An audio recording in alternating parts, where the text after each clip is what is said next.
The gravel crunched under my tires as I rolled up to the land my family once bled for. Quiet, sun-stained, and defiantly mine again. I thought the hard part was over. Then the first HOA letter hit my porch like a loaded threat. By the time the fake cops arrived, I knew one thing: this was war.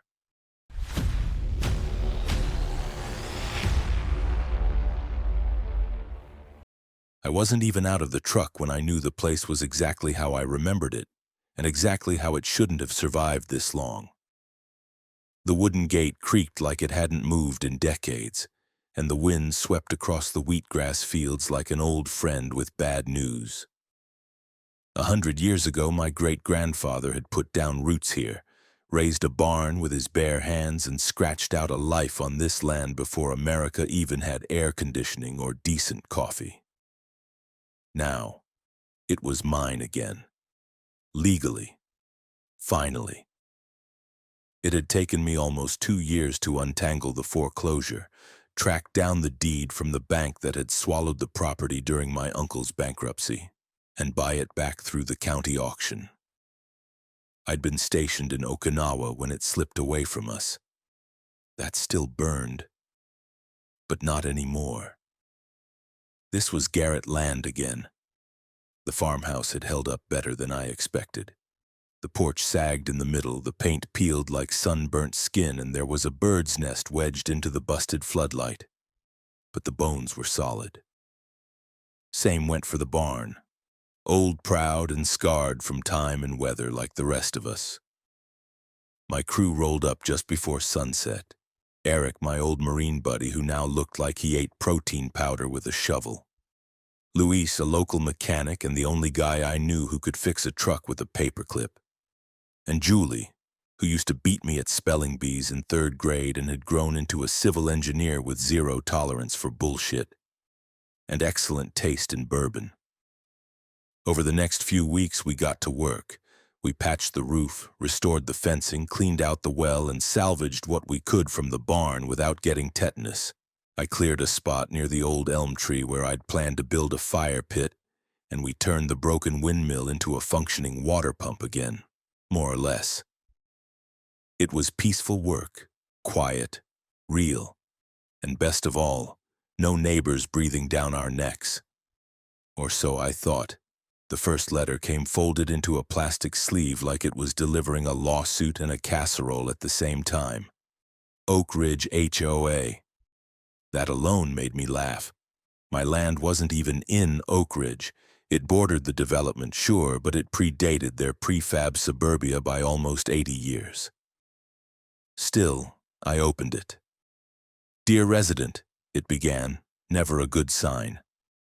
"As a newly recognized property within the extended boundary of Oak Ridge Residential District, you are required to comply with the Homeowners Association bylaws, including, but not limited to, structure conformity, fence standards, and aesthetic compliance. Immediate action is required to remove non-permitted structures, including the barn and barbed wire fencing." I laughed, out loud. Then I read it again. And again. My land, my barn, deemed non-permitted. I set the letter down and poured myself a drink before I could commit a federal offense with a paper shredder.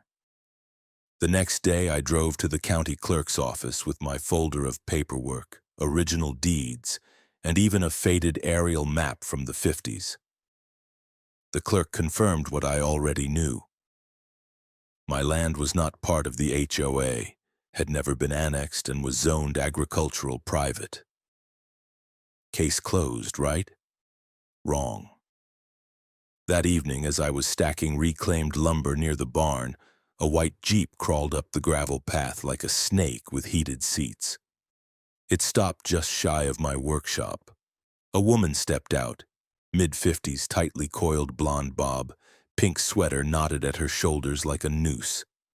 She walked with the assertiveness of someone who corrected strangers' grammar for fun. "You must be Thomas Garrett," she said, not offering a hand. "Tom," I replied. "And you are?" "Karen McBride, president of the Oak Ridge HOA." Of course she was. I believe you received our welcome packet. You mean the letter accusing my barn of violating fashion codes? She smiled, but it didn't reach her eyes. We take community harmony seriously, Mr. Garrett. Oak Ridge has expanded its jurisdiction to include your property. That barn, and frankly your entire setup, is out of compliance. I stepped a little closer. My property isn't in Oak Ridge. I have the deeds, zoning maps, and just for flavor, grandfathered rights older than your HOA's bylaws. Karen didn't flinch. You're mistaken. Our updated community boundary maps clearly include this parcel. It was approved in our last meeting. Didn't realize your meetings overruled county law. She pulled out a color-printed map like it proved the theory of gravity. A red line cut through my property like a drunk cartographer had spilled wine on it. I didn't bother to look. Look, Karen, I said, this land's been in my family for over a century. I didn't fight tooth and nail to buy it back so someone could tell me what color to paint my barn. She gave me that tight-lipped PTA smile again. We'll be in touch, Mr. Garrett. As her Jeep rolled away, I noticed something odd. Across the fence line by the southeast corner where the old hedgerow met the road, I saw movement. Someone ducked behind a tree, a figure in a ball cap. I squinted, and for a moment I could have sworn it was George Carlin, not the comedian but my neighbor from way back when. He'd lived down the road all his life, another holdout surrounded by HOA zombies. I figured he was just walking his dog or being nosy. But something about the way he'd moved, furtive, quick, like he didn't want me to see, gnawed at me. Back inside the house, I poured another glass of bourbon and sat by the wood stove, letting the heat thaw the tension creeping up my spine. I told myself it was nothing. I had the law on my side. The paperwork was airtight. The county said I was in the clear. Still, I couldn't shake the feeling that something had just started. And it wouldn't end with a letter. The sound of hammering used to calm me, the clean rhythm of it, the purpose in every swing. But after a week of HOA letters, suspicious drive-bys, and one very smug visit from Karen McBride, it started to sound more like warning shots. Eric noticed it first. He was up on the ladder securing new gutters to the west side of the house when he muttered, "We've got company." I looked up from the firewood I was splitting and followed his gaze. Parked just beyond the tree line was a silver SUV with tinted windows, engine idling, no plates. The driver sat motionless, a camera sticking out the window like a scoped rifle. "Second time this week," Eric muttered. "Same SUV." "Yesterday it was by the fence near the creek," Julie said, walking out of the barn, wiping grease off her hands.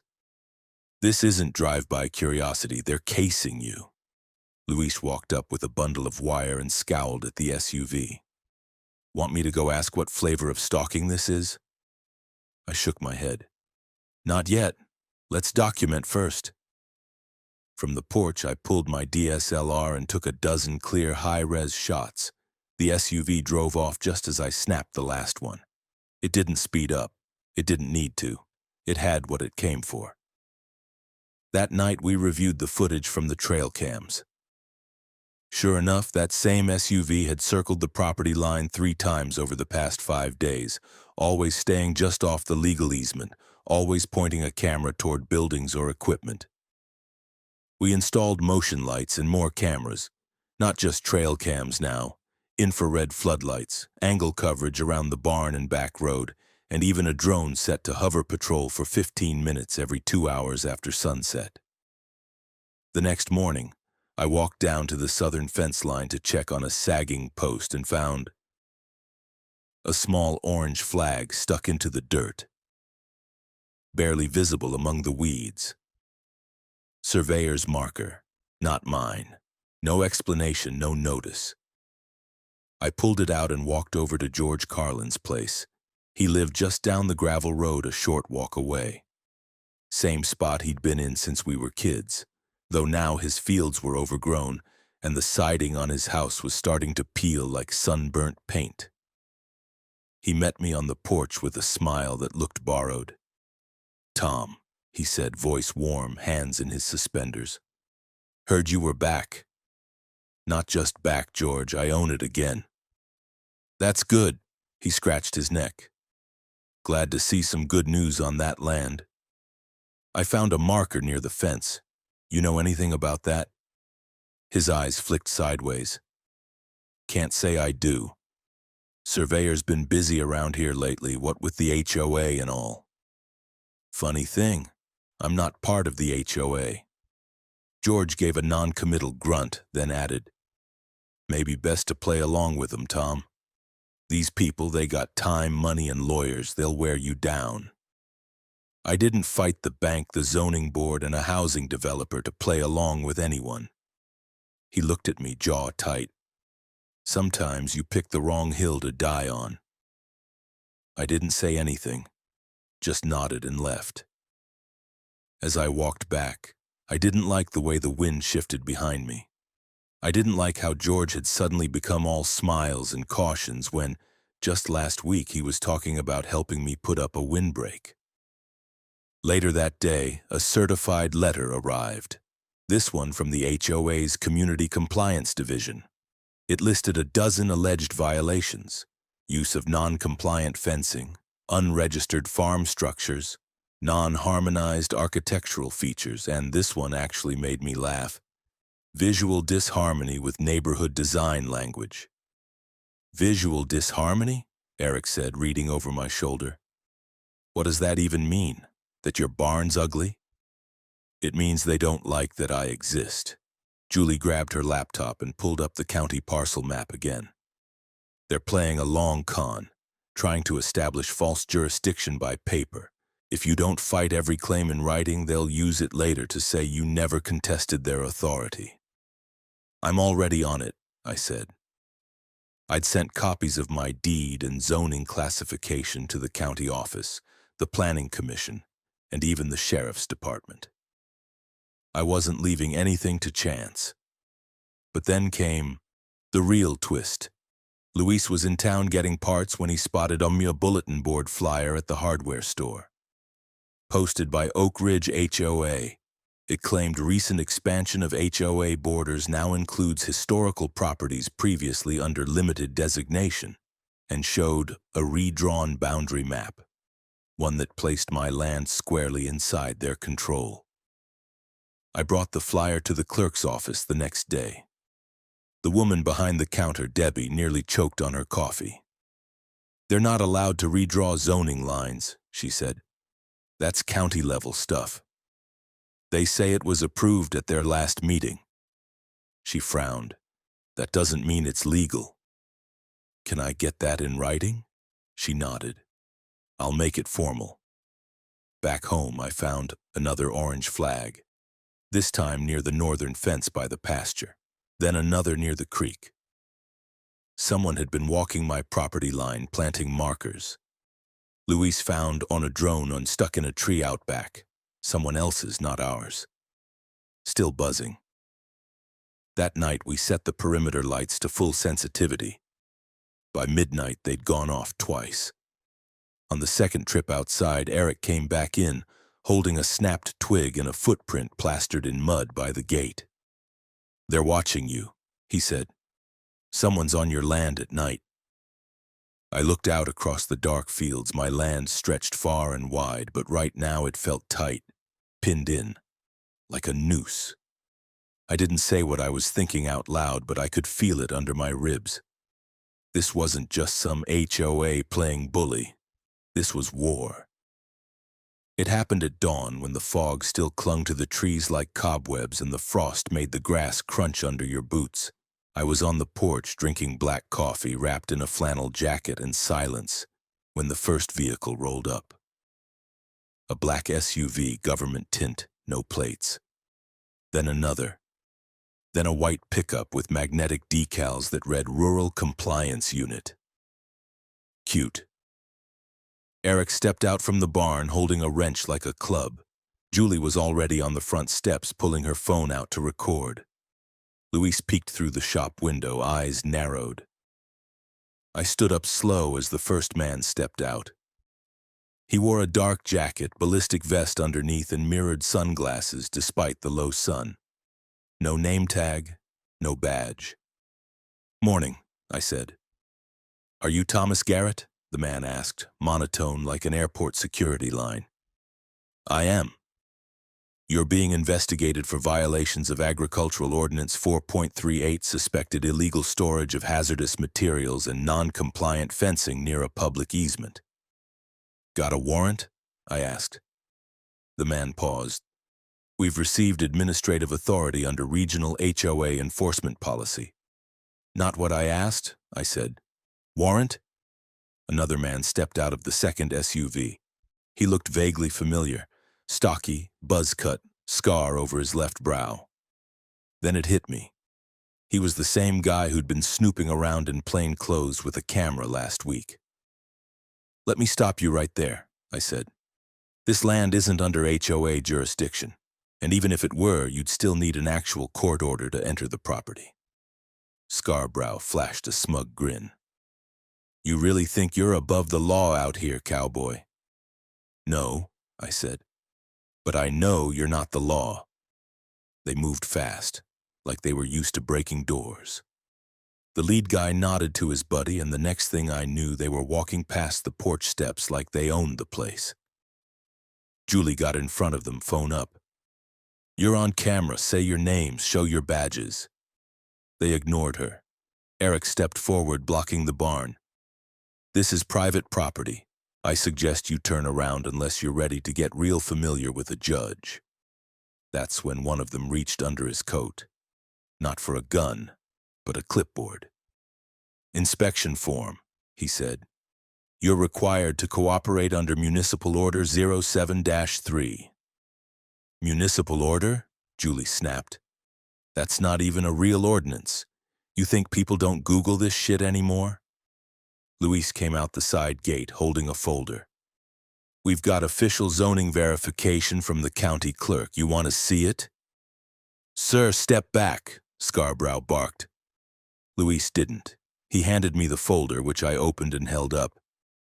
"Here's your answer. Agricultural parcel, unincorporated, legally protected under Montana Property Code. Your little clipboard doesn't trump state law."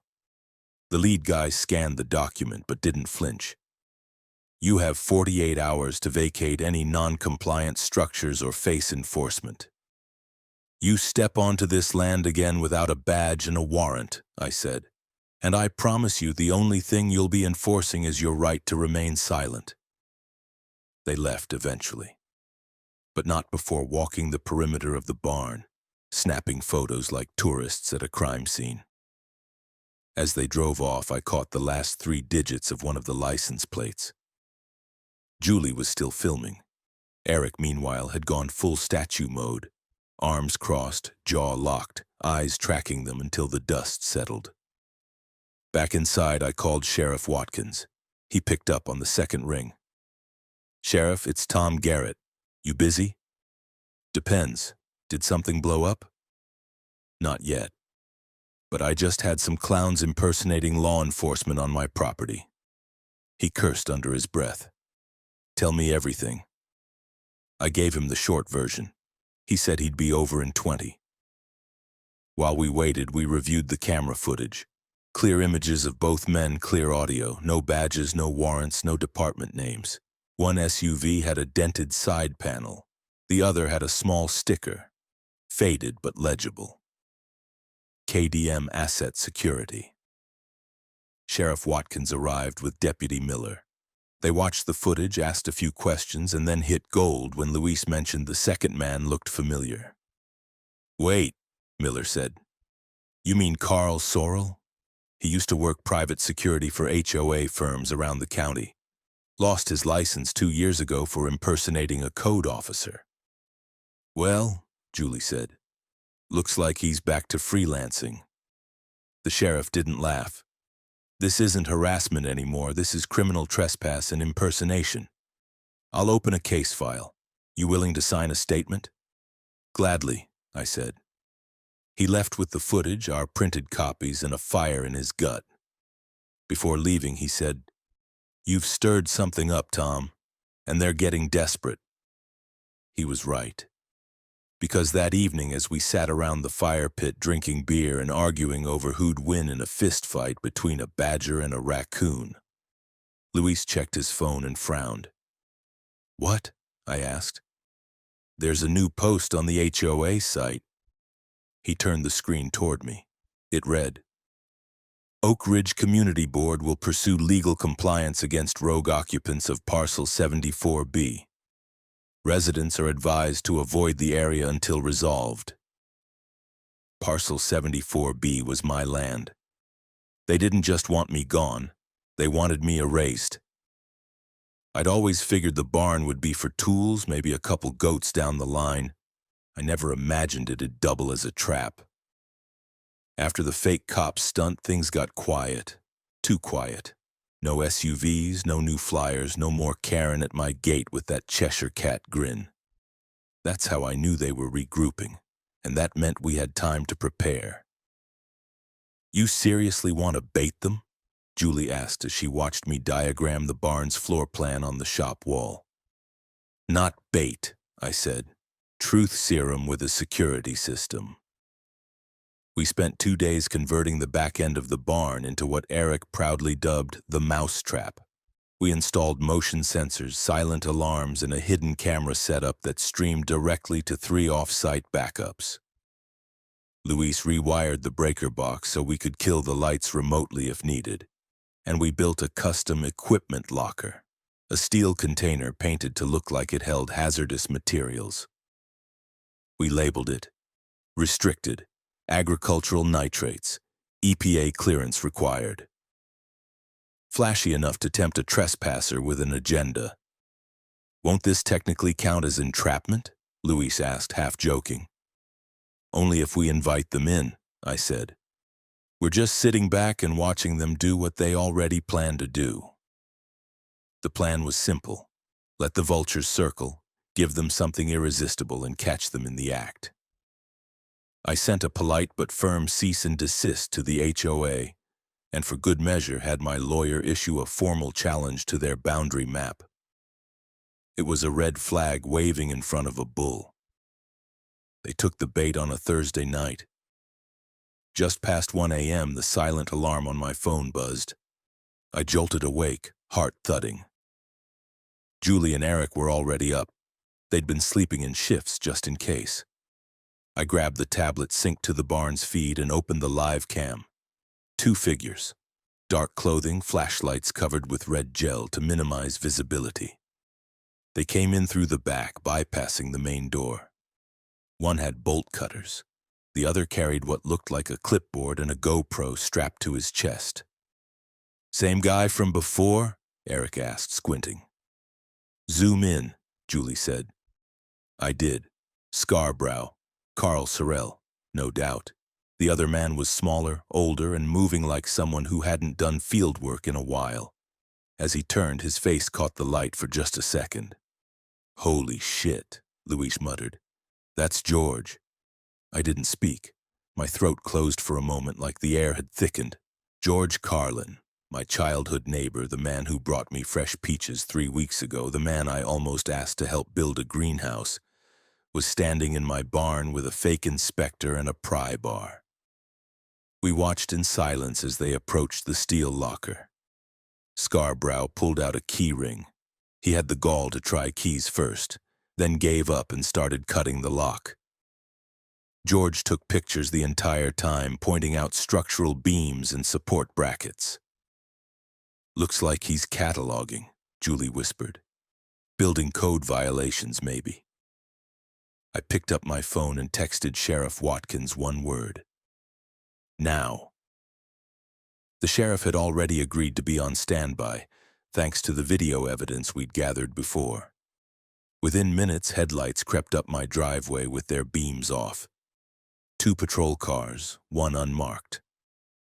They cut engines near the west fence line and approached on foot. Inside the barn, Scarbrow popped the steel lock and swung the container door open. The floodlights triggered. Every motion light we had blazed on triggered by their movement. The camera switched to full spectrum. Speakers played a pre-recorded warning at full volume. You are trespassing on private property. Law enforcement has been notified. Remain where you are. George dropped his flashlight. They turned to run, but it was too late. Deputy Miller stepped in from the north side, weapon drawn but not raised. Watkins flanked from the opposite end, shouting, "Hands! Let me see your hands!" Scarborough froze. George did not. He ran straight toward the old side gate, but Eric was already there, arms crossed. "Going somewhere, neighbor?" George stopped. His breath steamed in the air as if he might evaporate from shame alone. Both men were cuffed. The patrol cars lit up the whole field now, red and blue flashing against the barn's wooden beams like a 4th of July horror show. I stepped out from the shadows as they walked George toward the cruiser. He didn't look at me. "You really sold me out," I said quietly. He hesitated for half a second. "It wasn't personal, Tom. They had leverage. You sold my family's land to a goddamn HOA with fake cops. That's about as personal as it gets." Carl Sorrell didn't say a word. He just glared at me like I'd stolen his property. Watkins gave us a full rundown back at the house. Sorrell was being hit with criminal trespass, impersonation of a public official, attempted burglary, and conspiracy. George, accessory, and then it got worse, for them. Julie had been streaming the footage directly to a secure drive that also forwarded to our attorney. The camera inside the barn caught everything: the planning, the forced entry, the false documentation. And more importantly, George handing Carl out a sealed folder with HOA stationery inside. We had them, all of them. Back inside, Eric passed me a beer. "You good?" "No," I said, "but I will be." Luis looked toward the window where the cruisers were disappearing down the driveway. "So what now?" I watched the last flash of red and blue disappear into the dark. "Now," I said, "we burn it all down, legally." The morning after the trap, I woke up to my phone vibrating off the nightstand. Missed calls, emails, texts from numbers I didn't recognize. One subject line stood out in all caps: "Media inquiry, HOA raid." It had begun. By noon, the footage from the barn was already making the rounds online, thanks to Julie's quiet upload to a local watchdog site. The caption read, "HOA sends fake officers to private farm. Guess what happens next?" A reporter from a regional news outlet showed up in a mud-spattered Subaru before we'd even finished our second pot of coffee. We sent him away, politely. My lawyer, Sandra Mendez, said to keep quiet until charges were filed. She wasn't joking. Within 48 hours, Carl Sorrell and George were arraigned on multiple counts. Sandra pushed the DA's office to include conspiracy, trespassing, impersonating law enforcement, unlawful entry, and falsifying documentation. It stuck. But the real bombshell came when investigators searched Sorrell's truck and found a USB drive.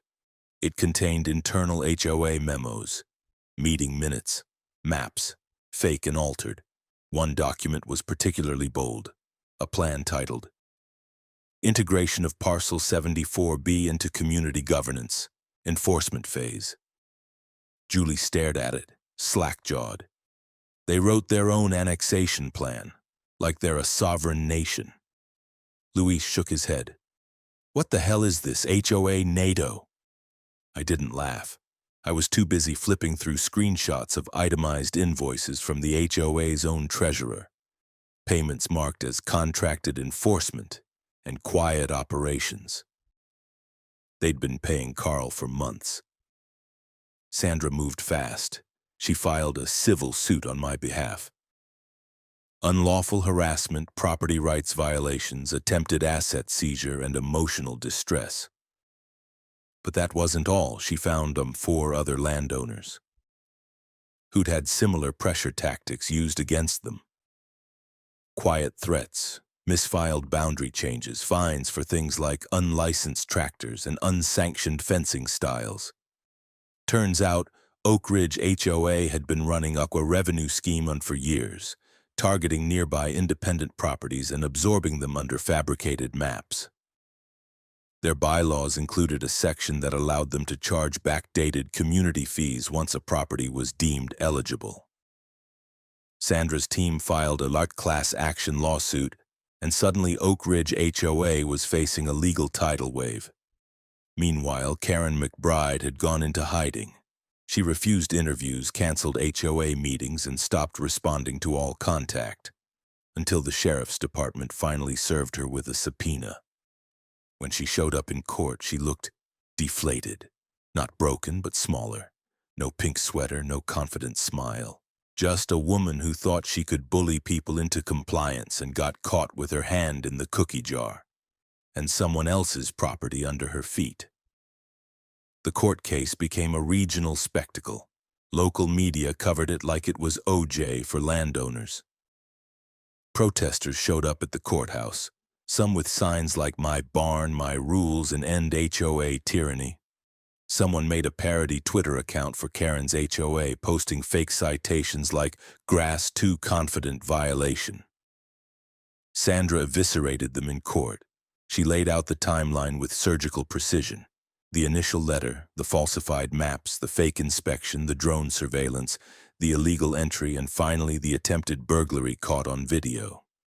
Then came the witnesses, county officials confirming my zoning was never changed, other homeowners testifying they'd been threatened with fines, and even a former HOA board member who turned whistleblower. He testified that Karen personally directed the plan to absorb Parcel 74B, offering bounties for non-compliant landowners. He also confirmed that George was promised immunity from HOA pressure in exchange for surveillance help. George himself testified too. That was a strange day. He stood up in his flannel shirt, face gray with shame, and said he was scared. That Karen had told him if he didn't cooperate, she'd push to condemn his house for structural non-compliance and have it bulldozed. I didn't pity him, but I understood the fear. I watched from the plaintiff's table, jaw clenched, hands still. When he glanced at me, I didn't look away. After 3 weeks of hearings, the court issued its verdict. Oak Ridge HOA was guilty of fraud, harassment, conspiracy, and unlawful property interference.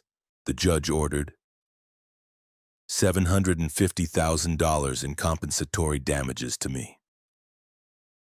Full reimbursement of legal fees for all plaintiffs. Nearly $1.3 million total.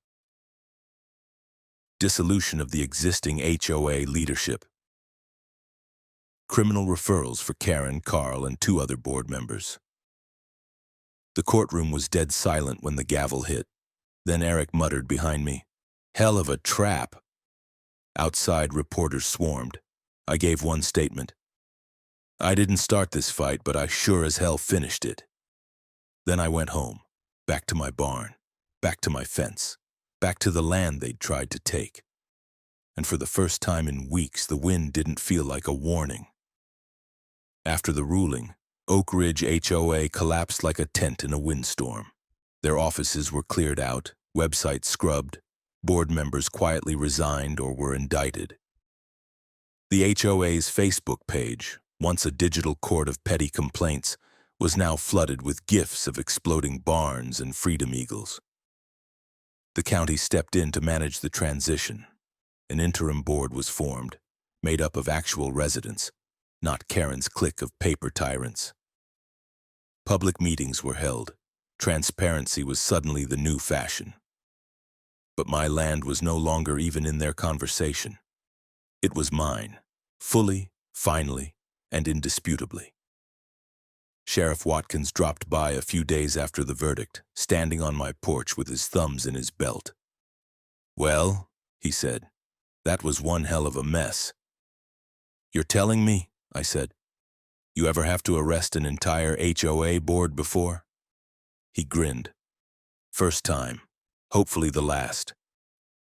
We shared a beer under the porch light, just watching the horizon settle into dusk. No lawyers, no drones, no fake cops, just Montana and peace. Still, not everything went back to normal. George came by not long after. No clipboard, no HOA talk. Just George carrying a busted old sign wrapped in burlap. "I thought this belonged to you," he said quietly, handing it over. I unwrapped it. The original farm sign. Weathered, cracked wood. Faded paint, but still readable. Garrett Legacy Farm. Since 1924. "You kept this?" I asked. "Found it years ago after your uncle lost the place. Meant to give it back eventually." We stood there a moment, wind tugging gently at the edges of the moment. "I'm sorry," he said. "I got scared. Karen said they'd take my place next. She knew things about my mortgage. I didn't have anyone to back me up." "You had me," I said flatly. He nodded. "Too late now, but maybe not forever." I didn't answer, just took the sign and hung it over the barn that same afternoon. Julie and Eric didn't say anything, but I saw them glance at it like a flag going back up after a long, bitter war. Luis, meanwhile, had taken it a step further. He started a group called Tlomna, Backfence, a coalition of landowners documenting abuse from overreaching HOAs. He ran it from his garage with a chalkboard, a laptop, and an unhealthy amount of coffee. Julie published a piece in The Atlantic titled, "When Neighborhoods Become Empires, the Quiet War of American HOAs." It went viral within a week. As for me, I stayed put. The land needed attention. The pasture was overgrown. The south field was ready for seeding. And the well still had that damn rattle I hadn't fixed since spring. But every chore I touched now felt solid. Mine. Rooted. And at night, for the first time in years, I slept without checking the cameras. 1 year later, the barn smelled like cedar, sweat, and grilled meat. Kids were racing between hay bales. A local band played on a makeshift stage built from salvaged pallets and old irrigation pipe. The windmill creaked out its familiar rhythm in the background, turning slow under a wide Montana sky. We called it the Madison Legacy Festival. Julie's idea. She thought the town needed something to reclaim the space, not just physically, but emotionally. A way to turn the battlefield into something joyful. And she was right. We had over 200 people show up. Locals, landowners from the next county, a couple of folks who'd driven from across the state just to shake my hand. Even Sheriff Watkins manned the grill for a while, wearing a novelty apron that read, "Arrested Development, HOA Edition." Eric gave a half-drunk speech about fences, freedom, and how the only HOA he respected was hamburgers over authority. Luis sold T-shirts with that printed on the front. They sold out. By sunset, the lights strung across the barn were glowing, the kids were catching fireflies, and someone had started a watermelon eating contest near the back field. It felt like a victory lap, not loud or smug, just earned. I stood by the fence line looking out across the property. The pasture swayed gently in the wind. The repaired barn stood proud behind me, and the sign above the archway, Garrett Legacy Farm, creaked softly like an old friend clearing its throat. And then George showed up.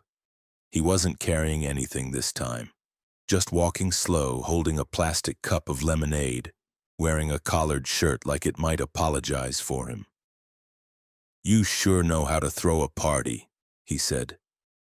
"Didn't think you'd come," I replied. "I figured if I stayed away, people would talk. If I showed up, they'd talk more." "You're not wrong." We stood quietly for a minute. A gust rolled through, tugging at his shirt and the wild rye behind us. "You're not gonna forgive me," he said without asking. I shrugged. "Maybe not. But I'm not gonna keep fighting you either." He nodded slowly, eyes never leaving the fields. "You held the line, Tom, for more than just yourself." I didn't reply. I didn't need to. Later, I found Julie and Louise sitting by the fire pit. She handed me a beer. He tossed me a marshmallow. Eric was trying to teach a couple of city kids how to sharpen sticks for s'mores without impaling themselves. The world was quiet again. Not perfect, but quiet. One of the younger kids, maybe 8 or 9, asked me what the big deal was. Why everyone kept saying this land was historic. I knelt beside him and pointed toward the barn. "You see that building?" He nodded. "That's where a bunch of people who thought they were above the law got caught doing something really stupid." His eyes widened. "Like a trap?" "Exactly like a trap." "What kind?" "The kind you only set when you're real sure of the bait." He laughed and ran off to tell someone. Probably got half the story wrong, but that was fine. Let the legend grow. As the fire burned low and the stars came out, I leaned back in my chair, boots in the dirt, hat pulled low. The land hummed like it was breathing again. Not under threat, not under siege, just alive. My land, my story. And if anyone ever tried to take it again, well, I still had the cameras, and the mousetrap was always ready.